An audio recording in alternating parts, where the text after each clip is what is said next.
할머니, 이 사주는 제가 볼 수가 없습니다. 무당은 떨리는 손으로 사주팔자를 적은 종이를 내려놓았습니다. 그녀의 눈에서는 눈물이 주르륵 흘러내리고 있었습니다. 정순옥 할머니는 어리둥절했습니다. 평생 미신이라고 치부하며 살았던 그녀가 말기 암 진단을 받고 나서야 이렇게 산골 점집을 찾아온 것이었습니다. 그런데 무당의 반응이 너무나 이상했습니다. 왜 그러십니까? 뭐가 보이길래? 순옥 할머니가 물었지만 무당은 고개를 저으며 계속 눈물만 흘렸습니다. 할머니, 제발, 제발 그 사람을 용서하세요. 아니, 그 전에 그 사람이 누군지부터 아셔야 합니다. 무당의 말은 점점 더 알 수 없는 방향으로 흘러갔습니다. 무슨 소리를 하시는 겁니까? 내가 누구를 용서한다는 거요? 할머니 곁에, 지금 할머니 곁에 있는 그분입니다. 매일 할머니를 보살피는 그 순간 순옥 할머니의 얼굴이 하얗게 질렸습니다. 이런 상황이 벌어진 데에는 아주 충격적인 이유가 있었습니다. 구독, 좋아요 눌러주시면 이야기 보따리 하나 더 풀 힘이 생깁니다. 감사합니다. 1973년 봄 서울 변두리의 작은 단칸방. 22살의 정순옥은 배가 불러온 채 벽을 바라보며 앉아 있었습니다. 대학에 간신히 입학했지만 첫사랑이라고 믿었던 남자는 그녀가 임신 사실을 알리자 흔적도 없이 사라져버렸습니다. 어떡하지? 어떻게? 순옥은 하루에도 수십 번씩 중얼거렸습니다. 1970년대 초반 미혼모라는 것은 사회적 낙인이었습니다. 집안에서도 이미 연을 끊었습니다. 아버지는 그런 딸은 없다며 문전박대했고 어머니는 몰래 쥐어준 돈 몇 푼으로 그녀를 떠나보냈습니다. 출산 예정일이 다가올수록 순옥의 마음은 무너져 내렸습니다. 아이를 키울 돈도 방법도 용기도 없었습니다. 그녀는 몇 번이고 한강 다리를 오갔습니다. 하지만 뱃속에서 꿈틀거리는 생명을 느낄 때마다 발걸음을 돌려야 했습니다. 1973년 6월 15일 새벽, 순옥은 혼자 단칸방에서 딸을 낳았습니다. 산파도 없이 도움도 없이 그녀는 이를 악물고 탯줄을 끊었고 울음소리를 내는 아기를 품에 안았습니다. 미안해. 엄마가 정말 미안해. 하지만 미안하다는 말로는 아무것도 해결되지 않았습니다. 아기는 계속 울었고 순옥에게는 분유를 살 돈도 없었습니다. 사흘 동안 설탕물만 먹이며 버텼지만 아기는 점점 약해져 갔습니다. 사흘째 되는 밤 순옥은 결심했습니다. 차라리 이렇게 고통스럽게 사는 것보다는 그녀는 아기를 낡은 이불에 싸서 품에 안고 밤거리로 나갔습니다. 6월인데도 밤바람은 차가웠습니다. 순옥은 명동 성당 앞까지 걸어갔습니다.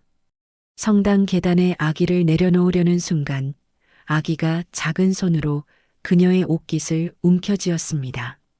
그 작고 약한 손의 감촉에 순옥의 눈물이 쏟아졌습니다.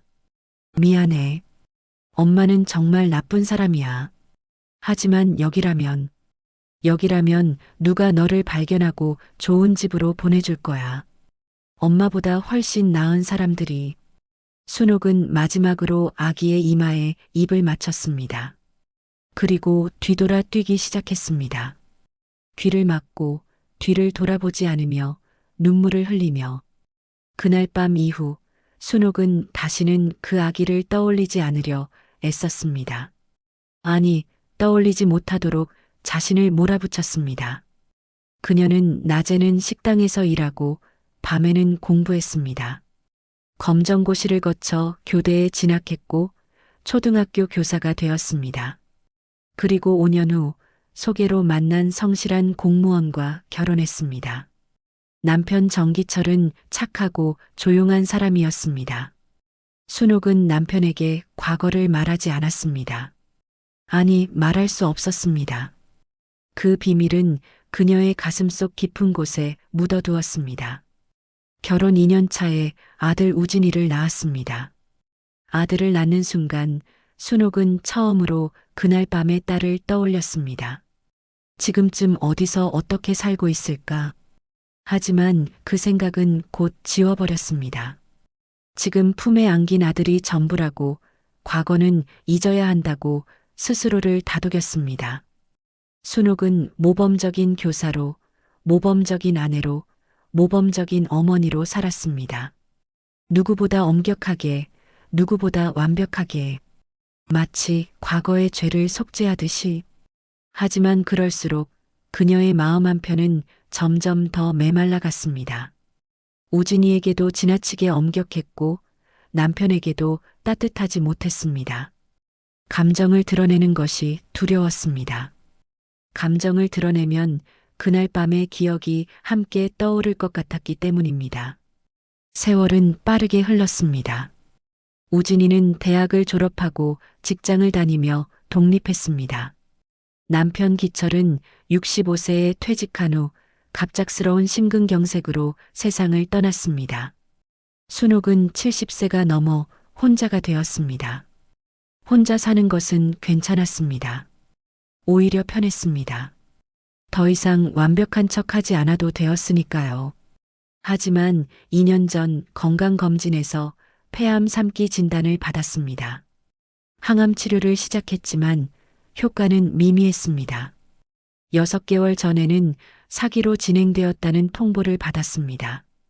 길어야 6개월입니다. 정리하실 것 편안하게 보내시는 게 좋겠습니다. 의사의 말을 들은 순옥은 담담했습니다. 어차피 인생은 이렇게 끝나는 것이라고 자신은 그럴 자격이 있다고 생각했습니다. 우진이가 요양보호사를 알아봐 주겠다고 했습니다. 엄마, 혼자 계시면 위험해요. 제가 간병인 선생님 모셔드릴게요. 괜찮다. 내가 혼자서도 잘해. 엄마, 제발요. 제가 매일 퇴근 후에 들르긴 하지만 낮에는 도와주실 분이 필요해요. 결국 순옥은 아들의 간곡한 부탁에 요양보호사를 받아들였습니다.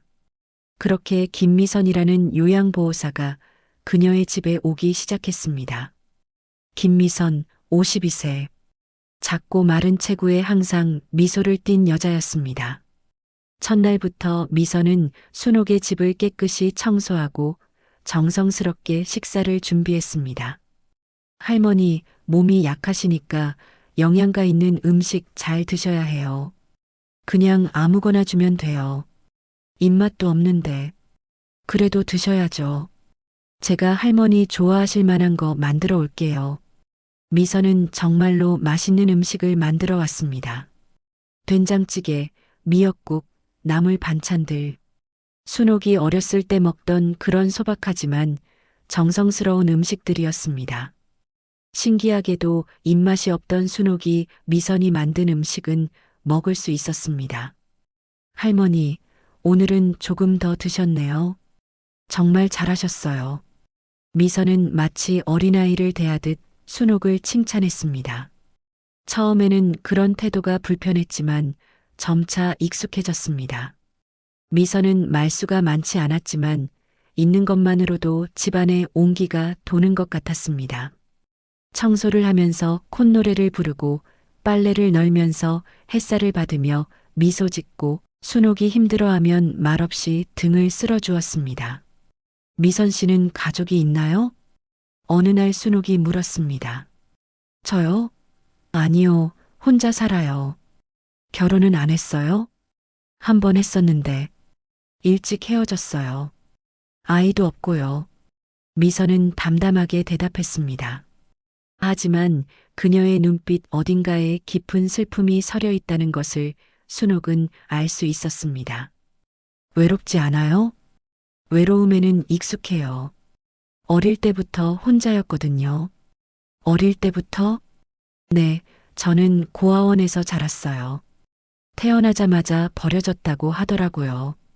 그 말을 듣는 순간 순옥의 가슴이 철렁 내려앉았습니다. 어디서 발견됐대요? 명동 성당 계단이라고 들었어요. 1973년 6월에 순옥의 손이 떨리기 시작했습니다. 찻잔을 든 손에서 힘이 빠져 잔이 바닥에 떨어졌습니다. 할머니, 괜찮으세요? 미선이 급히 달려와 순옥을 부축했습니다. 괜찮아요. 그냥, 잠깐. 순옥은 가슴을 쥐어뜯었습니다. 설마 그럴 리가. 우연의 일치일 뿐이라고 스스로를 다독였습니다. 하지만 그날 밤 순옥은 한숨도 잘 수 없었습니다. 미선의 얼굴이 자꾸만 떠올랐습니다. 그리고 50년 전 그날 밤 성당 계단에 두고 온 아기가 떠올랐습니다. 아니야. 그럴 리 없어. 세상에 명동 성당에 버려진 아기가 한둘이겠어.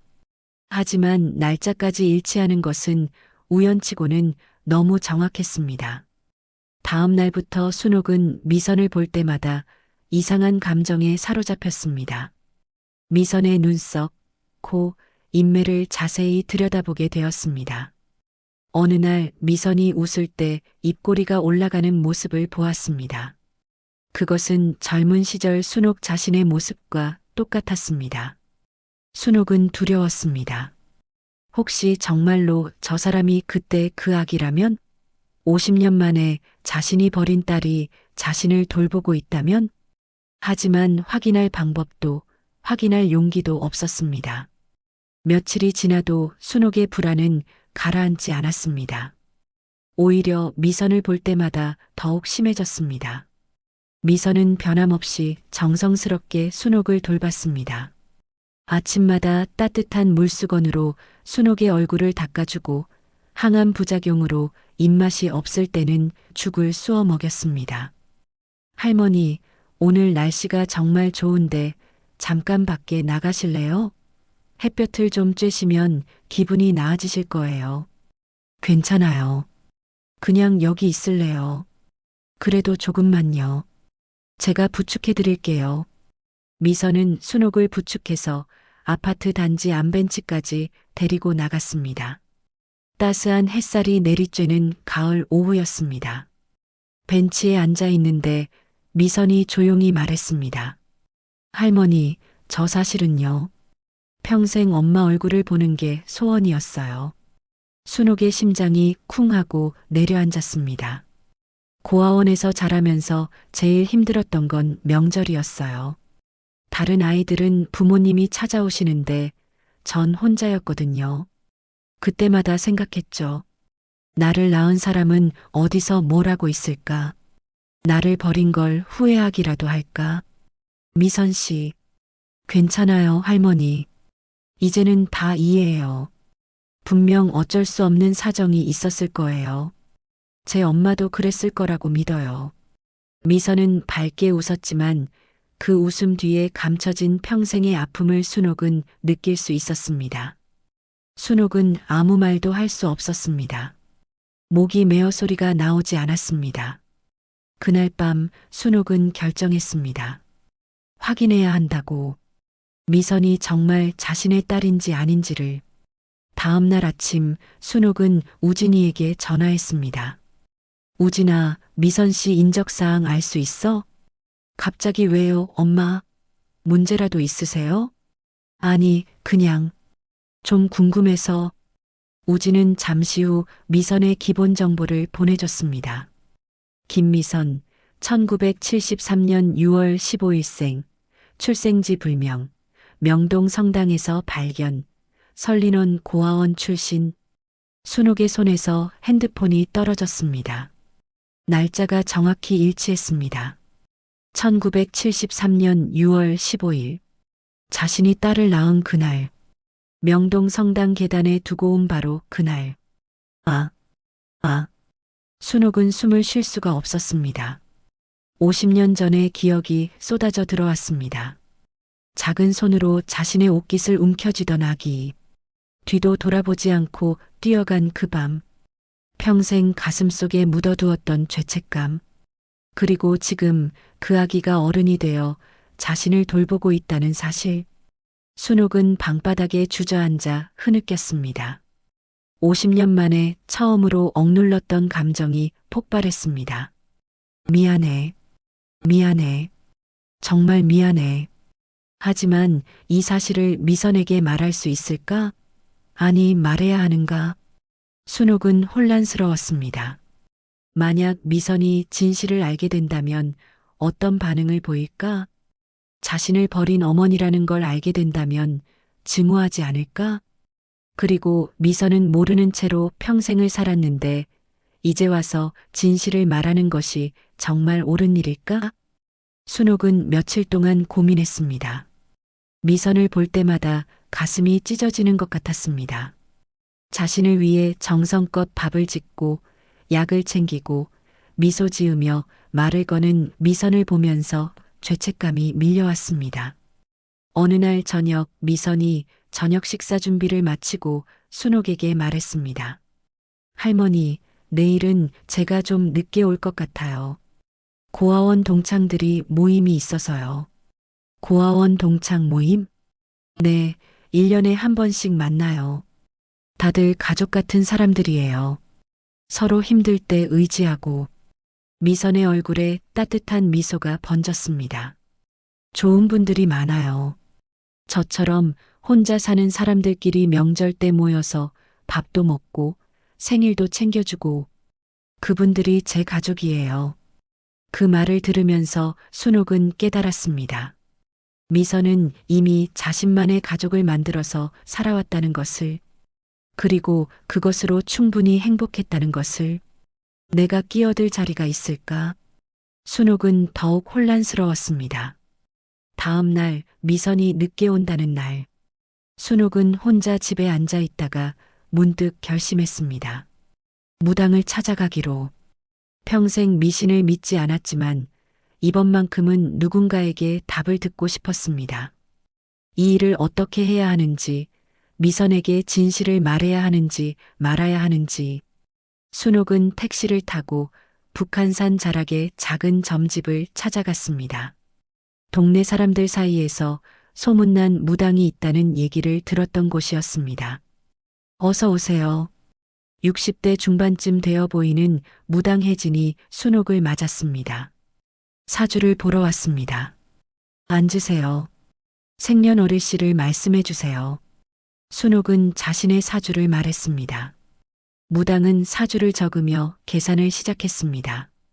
그런데 무당의 표정이 점점 굳어지기 시작했습니다. 이상하네요. 뭐가요? 할머니 사주에 자식이 둘로 보입니다. 순옥의 얼굴이 하얗게 질렸습니다. 아니, 아들 하나뿐입니다. 아니에요. 분명히 2명이에요. 그것도 첫째가 딸입니다. 무당은 계속 사주팔자를 들여다보다가 갑자기 손을 멈췄습니다.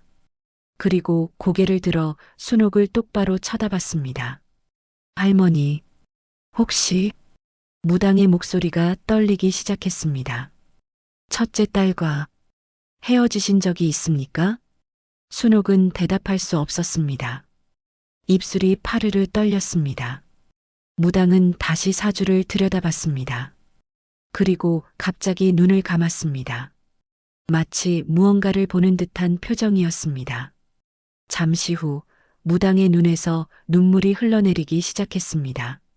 할머니, 무당은 떨리는 목소리로 말을 이었습니다. 이 사주는 제가 볼 수가 없습니다. 왜 못 본다는 겁니까? 대체 뭐가 보이길래?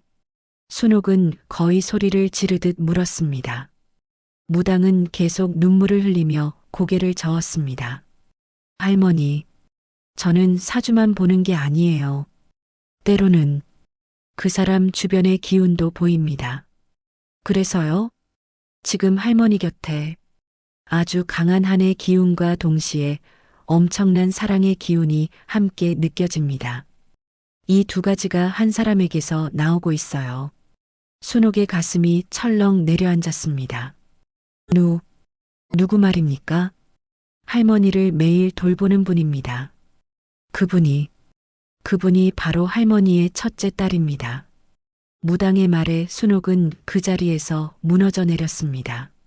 어떻게 그걸? 그분의 영혼이 절 통해 말하고 있어요.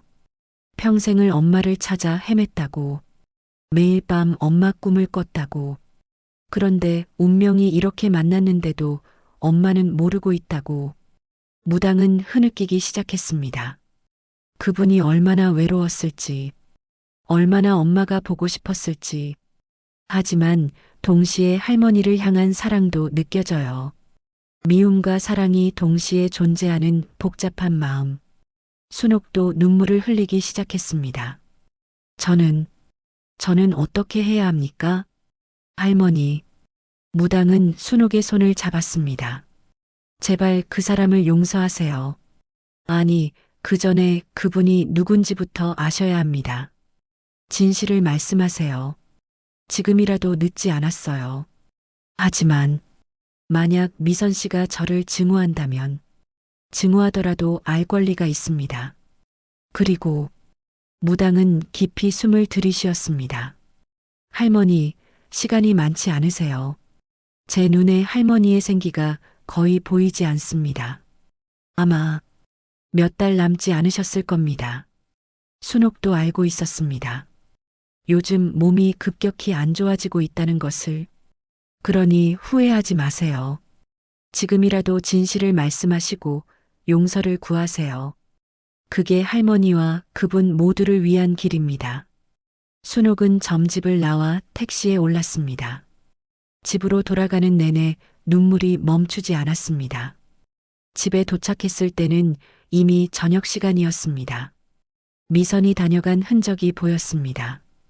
깨끗이 정리된 집안, 냉장고에 넣어둔 반찬들, 그리고 식탁 위에 쪽지. 할머니, 오늘 죽 끓여놨어요. 따뜻하게 데워 드세요. 내일 아침 일찍 올게요. 편히 주무세요.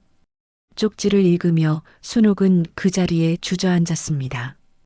이렇게 따뜻한 사람을 내가 버렸구나. 그날 밤 순옥은 50년의 삶을 돌아봤습니다. 미선을 버린 후 그녀는 죄책감을 잊기 위해 완벽한 삶을 살려고 애썼습니다.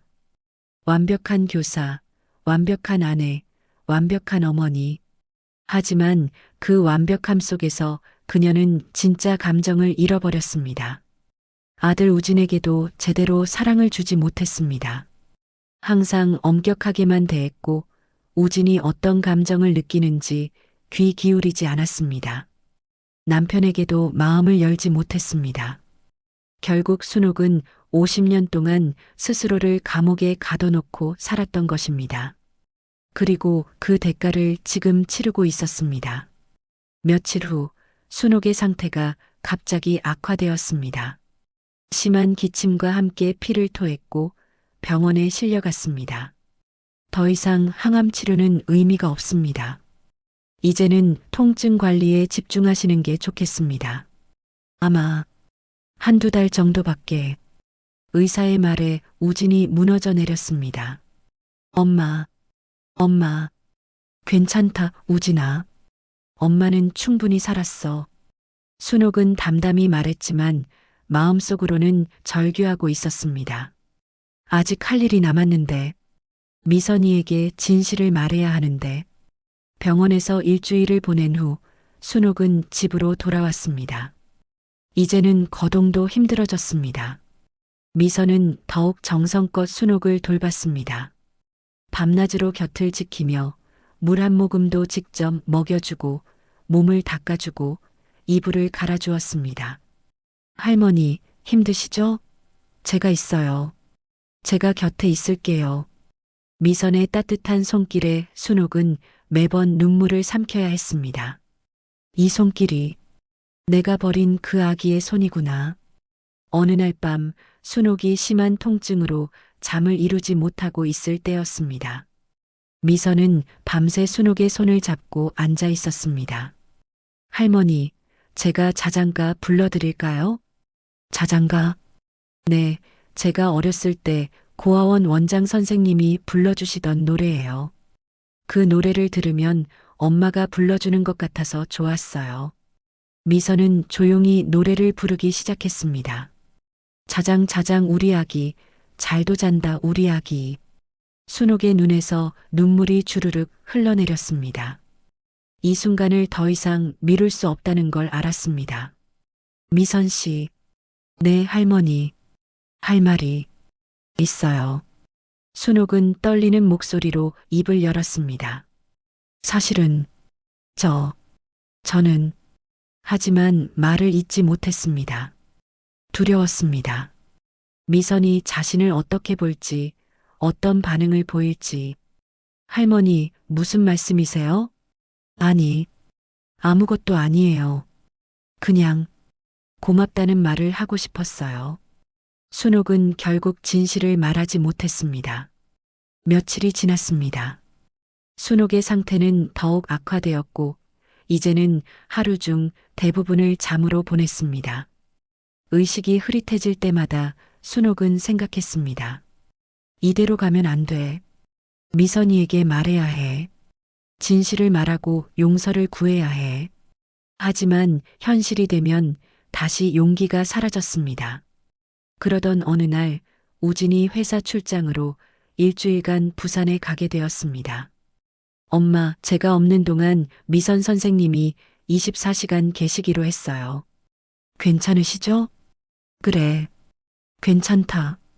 우진이 떠난 후 순옥과 미선은 단둘이 지내게 되었습니다. 며칠째 되는 밤 순옥이 악몽을 꾸고 깨어났습니다. 안 돼, 안 돼. 미안해. 순옥은 잠꼬대처럼 중얼거리며 식은땀을 흘렸습니다. 할머니, 괜찮으세요? 미선이 달려와 순옥의 이마를 닦아주었습니다. 꿈을 꿨어요. 무슨 꿈이셨어요? 순옥은 떨리는 목소리로 말했습니다. 아기를 버리는 꿈이었어요. 성당 계단에 아기를 두고 뛰어가는 그 말에 미선의 손이 잠시 멈췄습니다. 할머니, 미안해. 정말 미안해. 어쩔 수 없었어. 난 너무 어렸고, 혼자였고, 순옥은 반쯤 정신이 나간 상태로 중얼거렸습니다. 미선은 순옥의 손을 꽉 잡았습니다. 그녀의 손도 떨리고 있었습니다. 할머니, 혹시? 미선이 조심스럽게 물었습니다. 그게 언제 일이었어요? 1973년 6월 15일. 순옥의 대답에 미선의 얼굴이 하얗게 질렸습니다. 할머니, 설마. 바로 그 순간 순옥의 의식이 또렷해졌습니다. 그리고 미선의 떨리는 눈빛과 마주쳤습니다. 둘은 한동안 아무 말 없이 서로를 바라봤습니다. 그리고 동시에 깨달았습니다. 서로가 누구인지를. 할머니가 저를. 미선의 목소리가 떨렸습니다. 순옥은 고개를 끄덕였습니다. 이제 더 이상 숨길 수 없었습니다. 미안해. 정말 미안해. 나는 최악의 엄마야. 순옥은 흐느끼기 시작했습니다. 50년 동안 억눌러왔던 감정이 폭발했습니다. 미선은 자리에서 일어나 뒷걸음질 쳤습니다. 그녀의 얼굴에는 충격, 혼란, 분노, 슬픔이 교차했습니다. 그럼 할머니가, 아니 어머니가, 미선 씨, 저를 버린 사람이, 지금 제가 돌보고 있는 분이. 미선은 벽에 등을 기댄 채 주저앉았습니다. 말도 안 돼. 이게 무슨. 두 사람은 한동안 침묵 속에 있었습니다. 방 안에는 순옥의 흐느끼는 소리만 들렸습니다. 시간이 얼마나 흘렀을까. 미선이 먼저 입을 열었습니다. 어떻게 하셨어요? 무당이 말해줬어요. 그리고 내 생년월일, 발견된 장소를 확인하고. 순옥은 떨리는 목소리로 설명했습니다. 처음 널 봤을 때부터 뭔가 낯익다는 느낌이 들었어. 내가 웃을 때, 내가 말할 때. 젊은 시절 내 모습이 보였어. 하지만 확신할 수 없었고, 무엇보다 순옥은 말을 잇지 못했습니다. 무엇보다 두려웠어. 내가 날 증오할까봐. 평생을 혼자 살게 만든 나를 용서하지 못할까봐. 미선은 자신의 얼굴을 손으로 가렸습니다. 그녀의 어깨가 떨리고 있었습니다. 저는요. 미선이 떨리는 목소리로 말했습니다. 저는 사실 진작부터 알고 있었어요. 뭐? 순옥이 놀라 미선을 쳐다봤습니다. 할머니를 처음 봤을 때, 아니, 어머니를 처음 봤을 때 뭔가 이상한 감정이 들었어요. 마치 오래전부터 알고 있었던 사람을 만난 것 같은. 미선은 천천히 이야기를 시작했습니다. 고아원에서 자라면서 저는 늘 제 친엄마를 찾고 싶었어요. 어디서 어떻게 살고 있을까? 나를 기억하기라도 할까? 20살이 됐을 때 입양 기록을 찾아봤어요. 1973년 6월 15일 명동 성당에서 발견. 그게 전부였어요. 미선아. 그 후로 저는 가끔 명동 성당에 가곤 했어요. 혹시 엄마가 그곳에 다시 올까 하는 희망으로. 물론 오지 않았죠. 결혼도 했다가 일찍 헤어졌고 요양보호사 일을 시작했어요.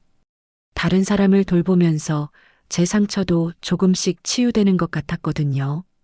미선은 눈물을 닦았습니다. 그러다 우진 씨가 요양보호사를 구한다는 연락을 받았어요. 처음 이 집에 왔을 때, 할머니를 봤을 때 뭔가 이상하게 익숙했어요. 할머니의 눈빛, 인매, 손. 그럼 처음부터 아니에요. 처음엔 그냥 우연이라고 생각했어요. 하지만 할머니와 시간을 보내면서 점점 확신이 들었어요.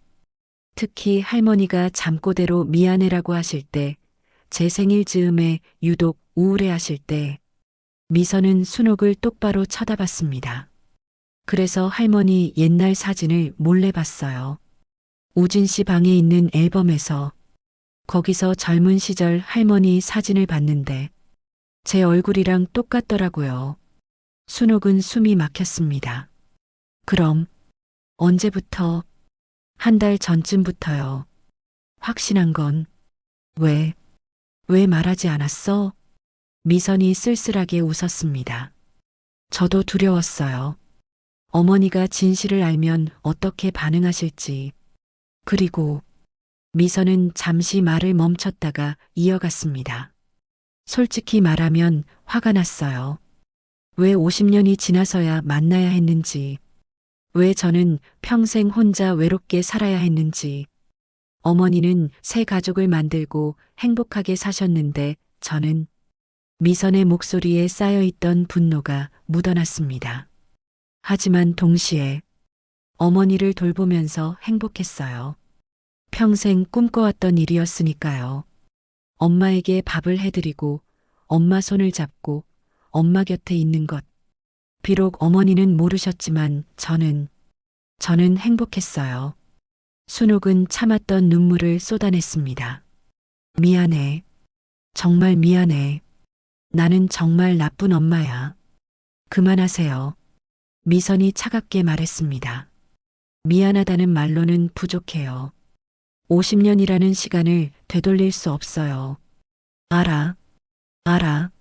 하지만 미선이 천천히 순옥에게 다가왔습니다. 그래도 전 어머니를 용서하고 싶어요. 뭐? 평생을 엄마를 원망하며 살았어요. 왜 나를 버렸을까? 나한테 뭔가 문제가 있었던 걸까? 내가 사랑받을 가치가 없는 아이였던 걸까? 그런 생각들이 저를 괴롭혔어요. 미선은 순옥 앞에 무릎을 꿇고 앉았습니다. 하지만 어머니를 돌보면서 알게 됐어요. 어머니도 평생 고통 속에 사셨다는 걸. 저를 버린 것이 어머니에게도 평생의 상처였다는 걸. 우진 오빠 말로는 어머니가 평생 누구에게도 마음을 열지 못하셨다고 하더라고요. 미선아, 어머니도 피해자였어요. 그 시대의 그 상황이. 22살 혼자 아무 도움도 없이 전 어머니를 원망할 수만은 없어요. 미선의 눈에서도 눈물이 흘러내렸습니다. 그리고 무엇보다 전 어머니가 보고 싶었어요. 평생을. 지금이라도 만난 게 어디예요? 지금이라도 엄마를 엄마라고 부를 수 있게 된 게. 미선은 순옥의 손을 잡았습니다. 엄마. 그 한마디에 순옥은 완전히 무너져 내렸습니다. 미선아. 내 딸. 미안해. 정말 미안해. 두 사람은 50년 만에 처음으로 엄마와 딸로서 서로를 껴안았습니다. 50년의 시간이 그 순간 녹아내렸습니다. 그날 밤 두 사람은 밤새 이야기를 나눴습니다. 순옥은 50년 전 그 밤의 이야기를, 얼마나 두려웠는지를, 그 후로 어떻게 살아왔는지를 털어놓았습니다. 난 내가 행복하길 바랐어. 나보다 훨씬 좋은 집에 입양돼서 사랑받으며 자라길 바랐어. 그게 내가 해줄 수 있는 최선이라고 생각했어. 알아요, 엄마. 이제 알아요. 미선도 자신의 이야기를 했습니다. 고아원에서의 외로운 시절, 다른 아이들이 부모님을 만나러 갈 때 느꼈던 소외감, 그래도 살아온 이야기들을. 힘들었지만 좋은 사람들도 많이 만났어요. 고아원 원장 선생님은 정말 친엄마처럼 저를 아껴주셨고, 고아원 친구들은 가족 같았어요. 그래서 여기까지 올 수 있었어요. 넌 정말 강한 아이구나. 엄마 딸이니까요. 미선이 웃으며 말했습니다. 다음 날부터 모든 것이 달라졌습니다. 미선은 이제 더 이상 요양보호사가 아니라 딸로서 순옥을 돌봤습니다. 순옥도 미선을 환자를 돌보는 간병인이 아닌 자신의 딸로서 대했습니다. 엄마, 오늘은 뭐 드시고 싶으세요? 미선아, 내가 좋아하는 음식을 해줘. 내가 한 번도 해주지 못했으니까. 엄마는 요리를 못하시잖아요. 그래도 배워서라도 할게. 딸한테 밥 한 번 해주고 싶어. 순옥은 몸이 불편한데도 부엌에 나가 미선과 함께 요리를 시도했습니다. 서툴고 느렸지만 두 사람은 함께 웃으며 김치찌개를 끓였습니다. 엄마, 이거 맛있어요. 정말? 내가 대부분 한 건데. 아니에요. 엄마가 넣은 사랑이 들어가서 맛있는 거예요. 그런 소소한 순간들이 두 사람에게는 보물이었습니다. 일주일 후 우진이 출장에서 돌아왔습니다. 엄마, 괜찮으셨어요? 많이 힘드셨죠? 우진아, 앉아봐. 너한테 할 말이 있어.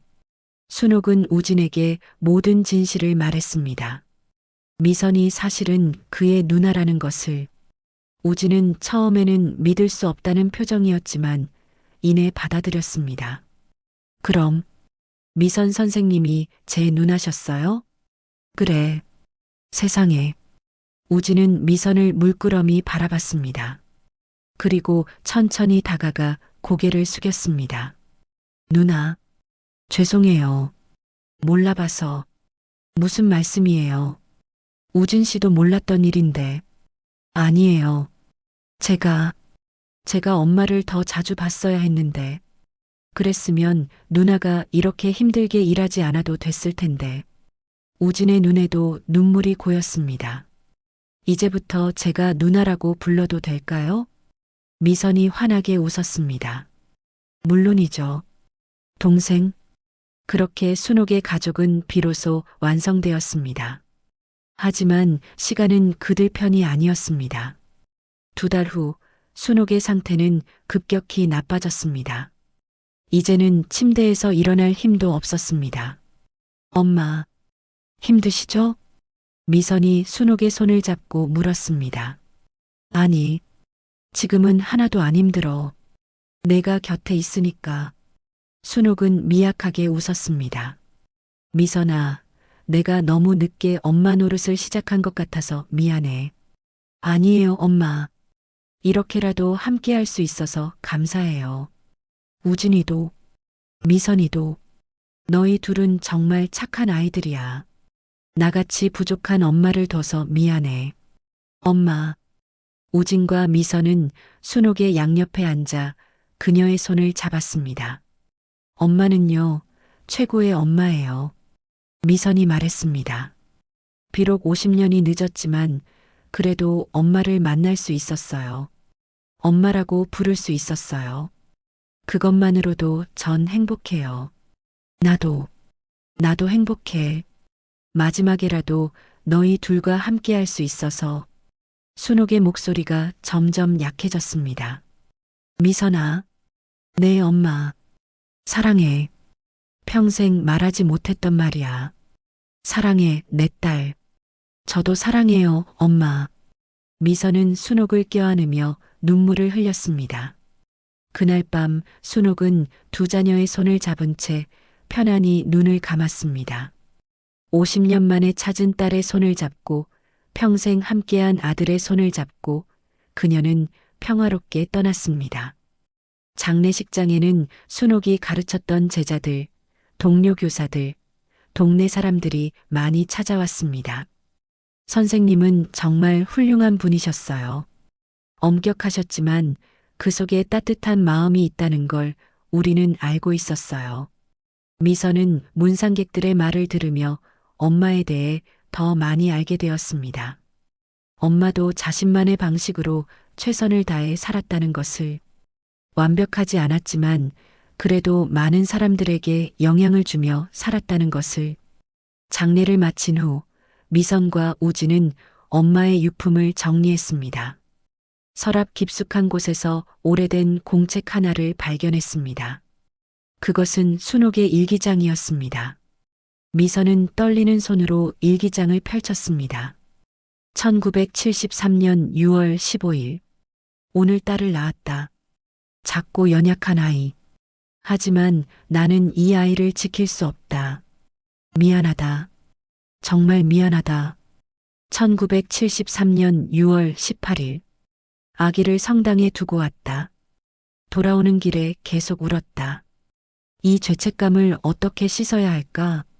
1980년 4월 3일. 우진이를 낳았다. 아들을 보는 순간 첫째 딸이 떠올랐다.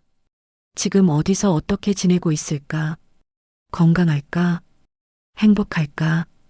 2010년 12월 25일. 크리스마스? 혼자 있으니 외롭다. 문득 첫째 딸이 생각난다. 50세가 넘었을 텐데. 결혼은 했을까? 아이는 있을까? 한 번이라도 보고 싶다. 2024년 10월 1일. 오늘 요양보호사 미선 씨를 처음 만났다. 왠지 모르게 익숙한 느낌이 든다. 2024년 10월 15일. 미선 씨가 고아 출신이라고 했다. 1973년 6월생. 명동 성당에서 발견. 심장이 멎을 것 같다. 설마. 2024년 11월 10일. 무당을 다녀왔다. 미선 씨가 내 딸이 맞다. 어떻게 말해야 할까? 두렵다. 2024년 11월 20일. 오늘 미선이가 알게 되었다. 그리고 나를 용서한다고 했다. 엄마라고 불러줬다. 평생 꿈꿔왔던 순간이다. 이제 죽어도 여한이 없다. 2024년 12월 1일. 미선아, 우진아. 너희는 엄마의 자랑이다. 비록 엄마는 부족했지만 너희는 훌륭하게 자라줬다. 사랑한다. 정말 사랑한다. 일기를 다 읽은 미선은 그 자리에 주저앉아 울었습니다. 엄마도 평생 저를 생각하셨구나. 우진이 누나의 어깨를 감싸 안았습니다. 누나, 엄마는 누나를 정말 사랑하셨어요. 말로 표현하지 못했을 뿐이에요. 알아. 이제 알아. 두 남매는 엄마의 일기장을 펼쳐놓고 한참을 울었습니다. 1년 후, 미선과 우진은 매달 한 번씩 명동 성당을 찾았습니다. 그곳은 미선이 발견된 곳이자 엄마와의 인연이 시작된 곳이었습니다. 엄마, 잘 지내시죠? 미선은 성당 계단에 앉아 하늘을 올려다보며 중얼거렸습니다. 전 잘 지내요. 우진이도 잘 지내고요. 우리 이제 진짜 가족이 됐어요. 바람이 불어왔습니다. 따스한 봄바람이었습니다. 엄마, 원망하지 않아요. 엄마도 최선을 다하셨다는 거 알아요. 그리고 마지막이라도 함께 할 수 있어서 감사해요. 미선의 눈에 눈물이 맺혔지만 이번에는 슬픈 눈물이 아니었습니다. 보고 싶어요, 엄마. 우진이 누나 옆에 앉았습니다. 누나, 엄마는 행복하셨을 거예요. 마지막에 누나를 만나서요. 나도 그래. 엄마를 만나서 정말 행복했어. 두 남매는 나란히 앉아 하늘을 바라봤습니다. 그날 무당이 순옥의 사주를 보며 눈물을 흘렸던 이유. 그것은 50년이라는 긴 세월 동안 서로를 그리워하며 살아온 모녀의 한을 느꼈기 때문이었습니다. 하지만 동시에 그 한이 결국 사랑으로 변화되는 것을 보았기 때문이었습니다. 인생은 때로 너무 늦게 시작됩니다. 하지만 늦었다고 해서 의미가 없는 것은 아닙니다. 순옥과 미선은 단 2달이라는 짧은 시간 동안 진짜 모녀가 되었습니다. 그리고 그 2달은 50년의 공백을 채우고도 남을 만큼 충분했습니다. 사랑은 시간을 초월합니다. 미움도 원망도 후회도 결국 사랑 앞에서는 녹아내립니다. 중요한 것은 시작하는 것입니다. 지금이라도 늦었다고 생각하는 바로 그 순간에라도 용서를 구하고 손을 내밀고 사랑한다고 말하는 것. 그것이 우리가 할 수 있는 최선입니다. 우리 모두의 인생에는 아직 늦지 않은 것들이 있습니다. 여러분의 주변에도 아직 하지 못한 말, 아직 용서하지 못한 사람, 아직 만나지 못한 가족이 있을지 모릅니다. 오늘 이 영상을 보신 여러분, 늦었다고 생각하지 마세요. 지금 바로 시작하세요. 여러분은 지금 꼭 하고 싶은 말이 있으신가요? 댓글로 남겨주세요. 여러분의 이야기도 누군가에게는 큰 위로와 용기가 될 것입니다. 그리고 이 영상이 도움이 되셨다면 좋아요와 구독 부탁드립니다. 여러분의 응원이 더 좋은 이야기를 만드는 힘이 됩니다. 감사합니다.